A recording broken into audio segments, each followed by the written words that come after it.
this practice session, we're taking Adho Mukha Svanasana or downward facing dog pose, and we're utilizing 2 chairs. This is a really nice variation to get the armpits open, the upper back chest open prior to your pranayama practice, your backbends practice, or just for general openings. It was shown to us by our friend and mentor, Jawahar Bangera.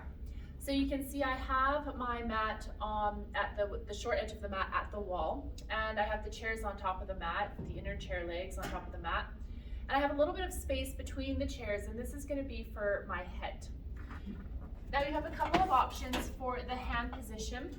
So you can take the fingers out to the sides, turning the upper arms out.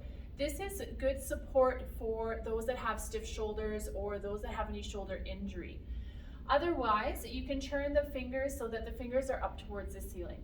Whatever variation you're taking, you spread your hands well on the wall and really press into the palms. So you can see I have my forearms resting on the chair seat. You want to keep that contact of the forearms onto the chair seat.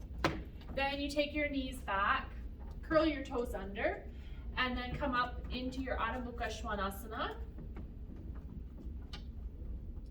So again, I spread the hands at the wall, lock the elbows, and I'm really working the arms to straighten them.